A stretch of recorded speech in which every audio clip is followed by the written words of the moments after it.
We also had an actual sunset tonight where we could see the sun go down. Sitting in the cockpit, we just hear wind whistling. And I think that's when I realized, all right, that's it. We're on the squall line. Makes you feel very powerless when your engine's not working and you're just drifting. I just switched over the Genoa sail because we have a massive rip from yesterday's squall. He went round the keel about 3 times and then he went round the propeller twice, which is a whole different story. Even better than just a dirty prop. Welcome back to another episode of See the Little Things.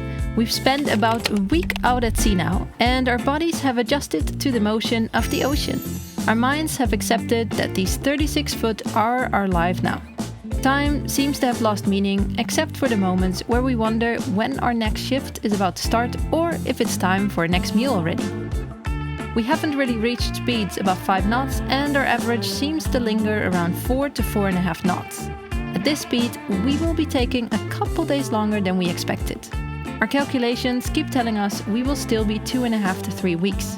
On the plus side, the slow speeds mean that the mahi-mahi can easily keep up, and we keep hooking and reeling them in. Fucking wants to smack me! Oh no, he's free! And then, all of a sudden, life can actually get pretty exciting out here on the big blue ocean. Number 5! Hey Alex, I got the pilot chart in front of me here, and I'm just looking at the route that everyone's going to be talking about. I wouldn't really recommend it because the problem is when you go due west, the winds and the currents might not stay favorable in that area. If it were me, I would definitely be dropping down quite low, like close to like 12, 13 degrees, pretty much just north of 10, and then you'll ride across with really consistent winds and a current that's going to be carrying you. I'll talk to you on the sat phone. What's happening? It was like an hour yesterday.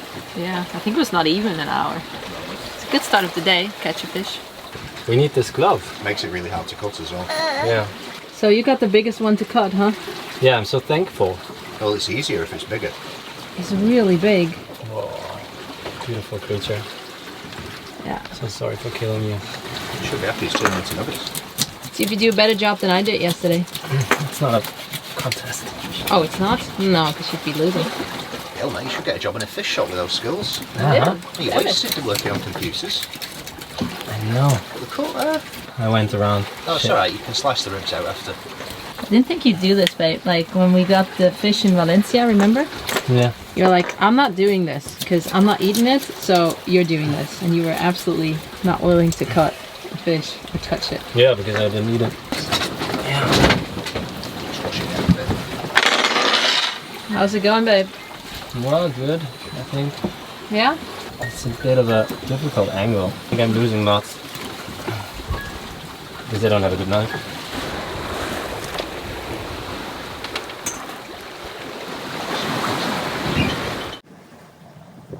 So we got big thunderstorms all around us. And the squalls in front of us and next to us. It is 12:30 at night now. And since the sun started to go down, we started to see bad weather. We got messages from all of our friends who are a bit more further west and a bit more further north.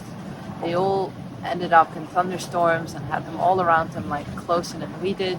They all decided to go straight south, further than we are actually. So we contemplated a bit and decided that that was a good idea too. Don't really want to sail straight into that, also because we were doing only 3.5 knots, and so we decided to just head straight south, try to get in between 14 and 13 degrees north, because apparently there's going to be some kind of safe zone, and by tomorrow afternoon most of it is going to be gone and we should be okay and to head west again.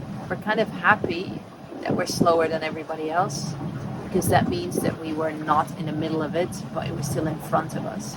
Yeah, it's a bit of a crazy night. Alex and I put a reef in, took it out, put it in, took it out, put it in. We're gonna take it out again soon, but Alex is a bit tired. So I told him go sleep for an hour first before you take the reef out. And keep an eye on the squalls around us. Hope that they dissolve. Andy hasn't slept much, so he's sleeping. Levi is sleeping, thank God. He's doing well. He's not aware of anything that's happening around him. Ignorance is bliss, I say. Felt really nervous before when we saw it coming.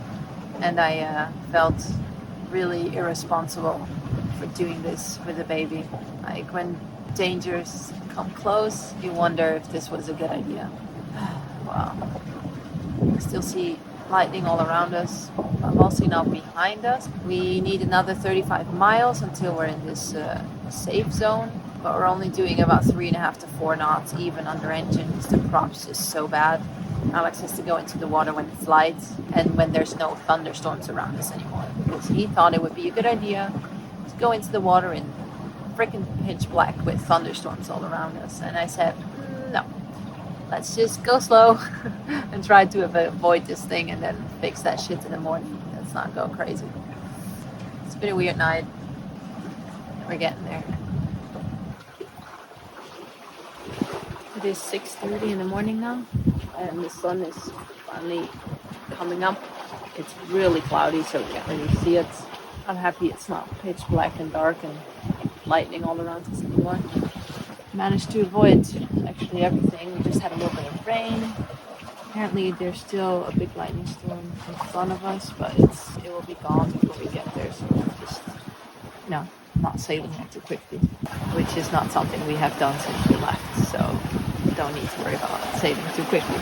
Had a lot of contact with Sailing Sunday and Alex's dad, and they've been kind of helping us, getting us around the thunderstorms and giving us coordinates, and that's what we've been doing, so we're very grateful for that. It's so nice to have the Garmin. It's so nice that our friends have the Iridium so they can actually download the weather and help us. I'm flying. This is how you keep a German Shepherd entertained in the middle of the Atlantic Ocean. So yeah, it's been cool. It's been weird, but it's been exciting and scary and everything. But we made it through. Nothing really happened. I've got a ticket in my hand to you. Canceling all my plans for you. Don't know where we're going, or what we're gonna do. Got a ticket in my hand to you. 'Cause I'm thinking, maybe we got something. Maybe we got something. Maybe we got something good.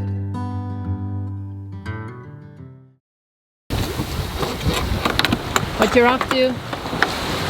We've been having lots of chafe already, even though we have chafe preventer on the Genoa line, which is really expensive Dyneema sleeve that already chafed through in like 24 hours. So, are you promoting Gil? Yeah, today. Alex put some spreader tape on the inside of the Genoa pole, hoping that will prevent it from chafing further. Does it seem better? You want to turn the pole around at some point? No, it's not possible. It's a different end piece. We have to put the pole up so it lies on the stainless bolt. Yeah. Because until now it just was chafing up onto the metal part that has a hole, a groove in the middle. Yeah. Should be a bit better, but like it needs to pull down like this.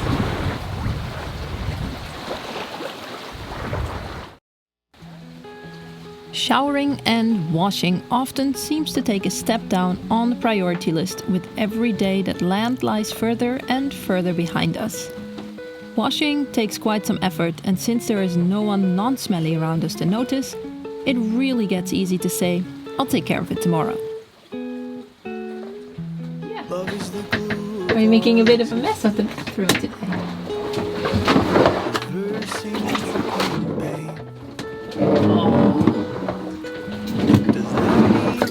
Daar is je bad eens. Daar is je bad eens.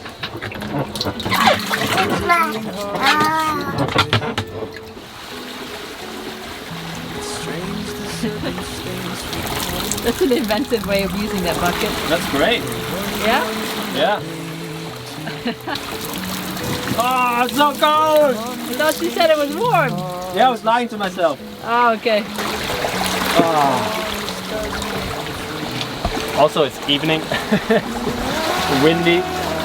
Well, you can just rinse down warm in the bathroom later.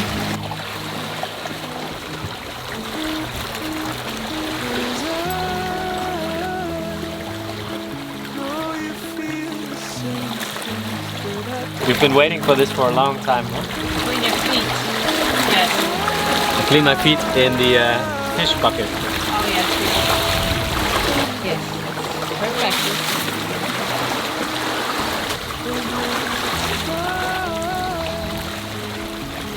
It's very inventive. Did you hurt your eyes? No, not at all. It's great. Wow. Na, was ist da draußen?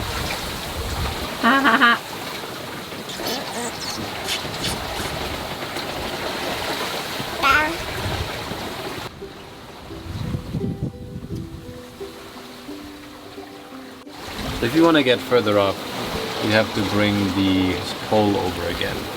So much for set your sails 20 days and sail. Yeah, easy trade winds. Easy. Every 3 hours a different sail plan. Well, we are basically at 14, and we have 3 days to get through it. It's So gonna be 3 days of storm, or just to get through the squall line, after the third day we're going to be gone. So it's going to be cloud coverage until then. But are we then going to get the pole over? everybody's saying the opposite, so I've no clue. Well, they just went through and they were north, and they say don't go north because that's where the squall is, but they don't know if there's a squall on the south too. And it basically is because it goes straight through the Atlantic. So we're just gonna get through it. Alright. Could surprise everybody and go east. East? Yeah. Back to Cape Verde. It's something new, isn't it? Yeah. Back to Cape Verde. Until now, the promised trade winds haven't really kicked in yet. We've been changing course and adjusting sails on a daily basis. The weather is a bit unstable and there are some bad storms all around us. Luckily for us though, we haven't been hit with anything bad. Yet. So yesterday after sunset we hit the squall line. Everything was super calm and we're just like bobbing along. Wind about 10 knots from behind, maybe even less. And I let the reef in because I felt that maybe something's gonna happen. So we had the second reef in when we went into the night. And then a few hours in, sitting in the cockpit, we just hear wind from stern, whistling, starting to like a really cold wind in the face. And I think that's when I realized, all right, that's it. We're on the squall line. Hi. Hi. We've had a great night. Yeah. How was it? It was nice. We had winds up to like 30 knot gusts, I think about 25 sustained. Some pretty heavy rain. Mandy got a fish slapped in the face. Well, that was good, yeah. We had another fish in the cockpit. He's left all his scales around. Yeah, pretty good experience, really. Bit of fun. It's nice trade wind sailing. Yeah. Yeah, It's easy Atlantic trade wind. that's it. How's Mandy? Pretty shit. Why? What happened? I was doing okay outside, but it got really cold, so I had to go inside. I decided to go sleep next to Levi in case he wakes up. It's a freaking roller coaster in the forward cabin. It's amazing that he didn't get like thrown around and, you know, he's still asleep. It's somehow. And now I'm really seasick, so feeling great. Amazing. Yeah. Good job. Who's steering? I don't know, who's steering? Mr. Hydro. Nice. I had trouble with waves, but somehow this is working. Yeah. It's weird. Still freezing. I'll look for food. Bye. So these are Andy's famous meatballs from the can. They smell like dog food, which is not necessarily bad. They actually taste nice. This is our lunch. We have to get through this barrier squall line. It's a hit or miss to get through, and we got caught in a big one. We got 31 sustained, and then the winds picked up more. At first I just wanted to ride the squall downwind, but that wouldn't have made sense because it would just go straight south and we wouldn't push through eventually, so we had to beam reach it. Like, the rain that came down was mental though. Flying fish everywhere, just jumping up and down, not sideways, just like straight up, shooting up. And yeah, it took about 3 hours, I think, although I don't really know. And after those 3 hours, the wind kind of went to a steady 25. The hydrovane could handle that very well. So we stopped steering and kind of fell asleep in the cockpit. And now, in the morning, the winds died a lot, and then we were in the whirlpool. But now the winds picked up again, and it's really nice and steady. The sun came out, and it's a new day. We're all a bit beat. Yeah, it was tough. It was a pretty horrific night. We had a big squall literally form right above us. We ended up in a pretty uncomfortable situation where we reefed down to the third reef. The Genoa was just tiny. We were still doing 6 knots. Davey, crazy kid that did not sleep last night when he was okay, slept through this roller coaster of a squall in the forward cabin, where he was basically launched off the bed every minute and he just did not wake up. This is surreal, but so good. Jesus, I feel crap, guys. It looked horrible. We had to motor because there was no wind and we were just drifting, but the engine just does nothing. The prop got so dirty in a week in Cape Verde, it's just useless. It does nothing, and then we caught all the seaweed, and I think it does like a knot, and everybody motors through. All the boats that left with us are hundreds of miles literally in front of us, and we're just drifting here behind everybody, looking for it to trade winds and some speed and an engine that works. Makes you feel very powerless when your engine's not working. At least there's some. Maybe we can get some energy back in. You can see the night was pretty rough. In the morning we just slept through. I looked out the window and I saw a big rip in the Genoa. But we have a second one under the bed, so we pulled that one out. It worked quite well. We have 10 apparent from behind, and we just pulled down the sail, got the Genoa sheet tight and put the lazy Genoa sheet on it also. And then we just pulled it down on deck and then put it in the forward hatch.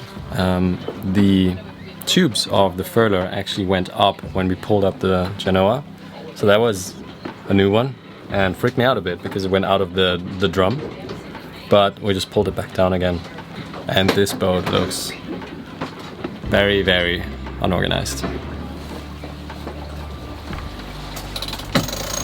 Right, I'll bring it over once so it doesn't slam.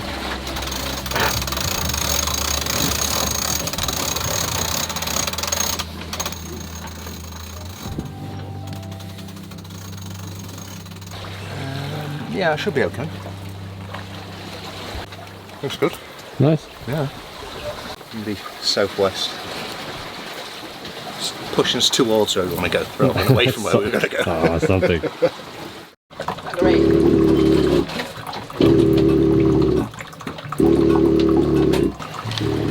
Our first homemade Atlantic water. Let's see how it tastes. Tastes horrifying. Tastes, funny enough, it tastes still really chemical, but good enough for dishes and showering, I guess. Yeah.